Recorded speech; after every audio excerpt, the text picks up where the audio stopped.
Hey, welcome to Culture Pop Collectibles. I'm your host, Anthony Thomas, and welcome to another show. Today we are doing a comic book spotlight. And the comic book spotlight, we are going to do a signed book of the week, cover of the week, as well as a comic book review. And the first one we got is a signed book of the week, and that's WildCats #1 by Mr. Jim Lee. This came out in this particular book came out in 1992. That's when this issue came out, in 1992. Now the book was signed in 2003, February of 2003, January 31st and February 1st, and it came with a certificate of authenticity. At least I got a certificate of authenticity. I personally had this book signed at a Coliseum of Comics in Osceola County in Florida. This certificate of signature on this book, an item. This certifies the signature on this book, an item to be authentic as signed during the Coliseum of Comics 20th anniversary weekend, January 31st and February 1st of 2003. And it was signed by Mr. Jim Lee. Book is WildCats #1 and authorized by Coliseum of Comics. They're one of the biggest comic book retailers in Central Florida. And one reason why I bought this book here was one, the hype and everything that was going on back then when Jim Lee and them, went out to do their own products, their own books. And one thing I like about this is the cover. Jim Lee did a great artwork. He did some great artwork inside the book as well as outside. So he was the cover artist. He was the writer as well as the penciler on the inside. Brandon Chow was the writer also with Jim. And the inker in this book was Scott Williams. The letterer was Mike Hensler. And the book was signed by Jim Lee. And that's you got his pre-signature of the book, as well as Williams when they did the cover. But here's the actual signing of the book. What I had signed, he signed it over the logo. And the characters in this book is Void, Lord Imp, aka Jacob Marley. You got Grifter, you got Zealot, you got the Maul, you got the Warblade, and you got Spartan, and you got Voodoo. Those are the heroes in this book. The villain is called Pac, Cable, Damianites, the Hellspawn, and Providence, Coda Assassins, and Gnome. I give this book a B, because the cover art was good. Story is B plus. Inside is a B, because Jim has improved immensely from this time. And cover layout. The cover layout I give a C. It's and the reason why I give it a C because here you got Grifter look like he's been in a major battle there. His shoulders all messed up, and everything like that. And then you got Lord Imp and Voodoo. They just laying back at like that the pool and everything. And then you got everybody's posing, and that was the thing back then. It's probably the thing of it now, But I just the layout I wasn't per se blown away, but the art was good. But I wasn't blown away by the layout of the cover. But I do give it a B. And in this particular issue, they came with a card, and the card is inside the book. There's two cards in there, Spartan and Voodoo. It's inside the book. And without giving the story away, I'm not gonna give the spoiler away, but this basically is a good series, you know. And artist and Jim Lee actually definitely made an impact, him and his partners in crime back then. Now, the cover of the week I'm coming up with is, which I thought was a cool cover. Hold on a second, I'm gonna take something out of it.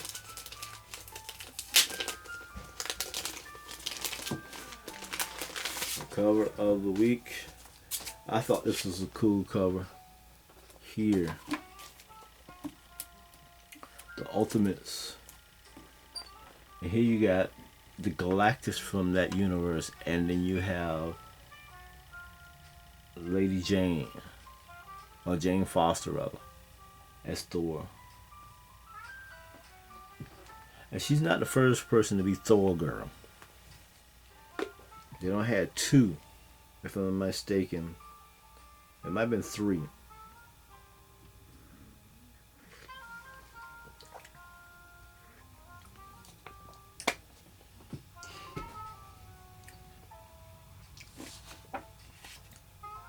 And in this case here, you got Ultimates number 8. This is the variant edition, or variant cover rather. And you got Galactus, you got Thor. The characters here: Blue Marvel, you have Spectrum, you have Black Panther, you have Captain Marvel, you have Miss America, you got Medusa, you got Lockjaw, you got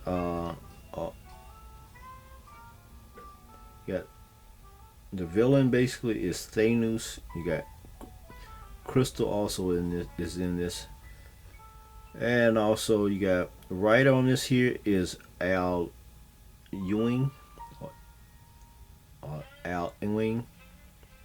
Artist Hennett Rockenfort. Hanith. I'm thinking it's Hanith Rockenfort. And colorist Don Brown. And variant cover artist is Mike McNone. Now I give this here an A, because I like the cover is an A plus, the story is A plus, the inside art is a B minus, the cover layout is an A. I thought that cover was like, wow, it popped at you. These guys are in for action. You got Galactus hovering over Lady Thor, and it's like, okay, who's gonna make the first? You know, they're ready for action. He got his hands getting ready to glow from the lightning. And she got her hammer just popping, boy. Like, let's get it started. Let's get it started. Commercial break. Let's go to our first commercial. Have you ever subbed to Culture Pop Collectibles yet?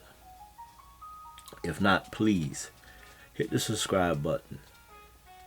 Also hit the bell icon to be notified of any future videos.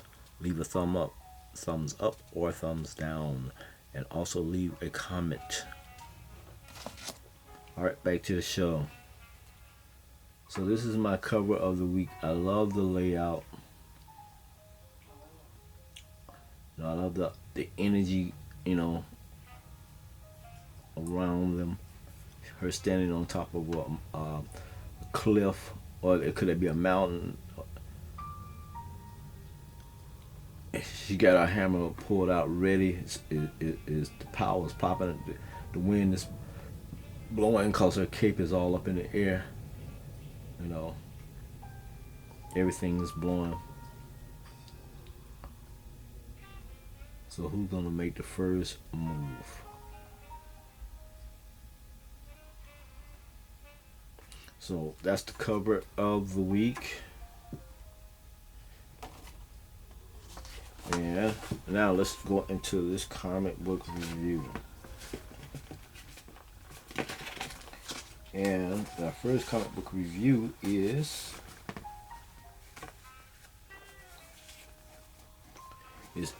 Incredible Hulk #1.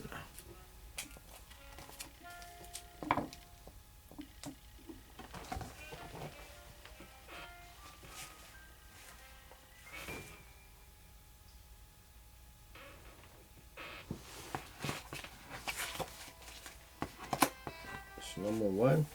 Let me get my notes.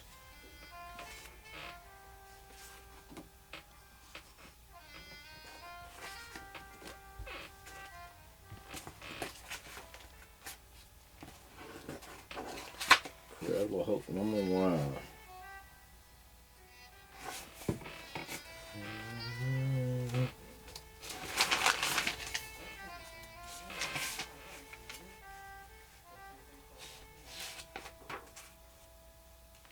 And here we have is Hulk Great number 1. Okay, this year of the book came out in 2003. This is Hulk Great number 1, and A is for apples. And this book came out in 2003. I'm just repeating myself. Marvel is the publisher. Okay, and the original price on this book is, I think, was $2.99 if I'm not mistaken. And condition of this book here, this particular book here, I give it a 9.2. A 9.2. The artist on this book is Tim Sells. The writer is Jeff Loeb. The letterer is Wes Abbott. Colorist is Matt Holsingworth. Editors in this book is Joe Quesada, Kelly Lehman, and Nancy. Character creator is Stan Lee and Jack Kirby, obviously. The main character in this book is Hulk. And then you have Bruce Banner as well as Doc Samson in this series. And excuse me, I'm shaking the table. You have Hulk in this book, but it's only in flashback. So and basically, when I say about flash, a lot of this stuff that Bruce Banner, Rick Jones, General Ross, Betty Ross, everything in here is a flashback because Bruce Banner is telling his story to Doc Samson. He's sharing his concern, his feelings, his emotions that he's dealing with. Becoming the Hulk and everything. And you probably said, well, he did that before plenty of times. You try being the Hulk and see how many times you got to tell somebody, hey, every time I wake up or go to sleep, I feel like I'm in a nightmare. You'll be sharing your story a lot, just to try to stay sane before you go insane. Can you imagine having that kind of power and not being able to control it, and waking up or going to sleep or whatever, changing because somebody don't piss you off, and you wake up, the whole town's tore up. Because man, I couldn't fathom it. I mean, the power wise, yeah, that'd be cool, but not having no control, that'd be wow. But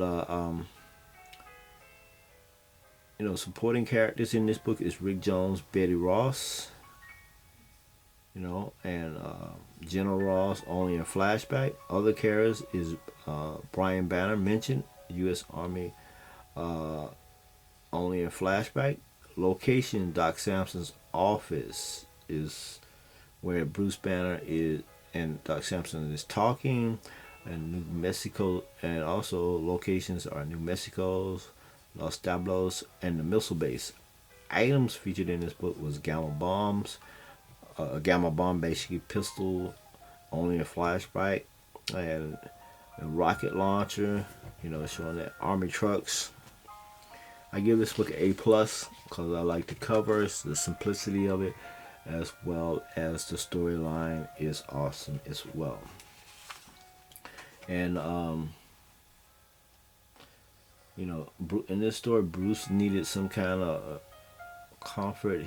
Because he's telling his story on how when he became the Hulk, how he's dealing with it emotionally, and how is it relating to him and Betty, how's it relating to him, Rick Jones, how's it related to him being the Hulk himself, and how he feels about that.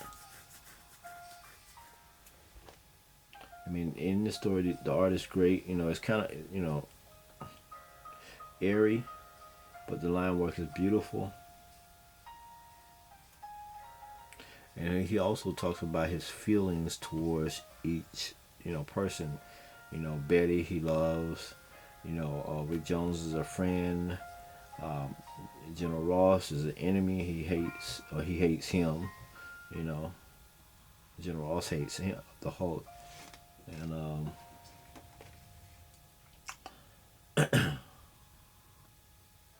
you know, meeting Rick Jones and also he's just telling the story how Rick Jones felt compelled to stay to his side because he turned this guy into a monster by being in the wrong place at the wrong time. But in our case, in the wrong place at the right time, because if he wasn't, we wouldn't have the Hulk.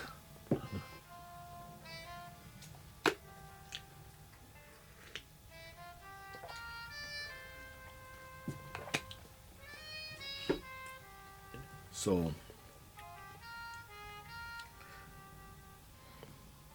that's what makes I think this the storyline is not only talking about the destruction of the Hulk, it's talking about the confusion of the Hulk, it's talking about the power of the Hulk, but it's also a love story about the Hulk and how he feels about Betty, and he can't truly have. He's scared that he can't truly have her because of what he has become. He can't truly have her at this stage in time in his life. Cause we know that the Hulk done went through different changes from the beginning of the Gray Hulk to the Immortal Hulk that he is now. And I mean, and he's been to a point where he can control the Hulk. When he becomes the Hulk, the Bruce Banner mind is still there, and to the point where he don't became a raging Hulk and everything like that. He has no mind, so there's different levels and different emotions that these writers have put the Hulk through. So I think this is definitely, as far as a series, I recommend this series. If you get this series, read it. It's a 6-book series. I definitely recommend getting this book and adding it to your collection. It's definitely a book that you may want to once in a while pull out and just read and enjoy the storyline of it. So that will do it for the Culture Pop Collectibles. And with that, let's do our last commercial. Culture Pop Collectors, we do have a P.O. Box. If you want to Culture Pop Collectibles to promote a comic book of yours, a graphic novel of yours, or omnibus, or statue, or sports cards, or action figures, you can send all those items to Culture Pop Collectibles at P.O. Box 451272. That's Kissimmee, Florida at KISSIMMEE, Florida, and that's 34745. 34745. You can send those items, and if you would like those items returned, and what we will do, we'll do a review of those products on our show. We'll feature them on our show, and if you like those items returned, please send us a label or a return envelope or box. You don't have to necessarily send a return box, but just send a return label, and we will ship those items back to you, unless they're a big statue that that we have to send them back in a particular box. So until next time, we will see you later. And as always, spend time with friends, enjoy family, and always be good to yourself.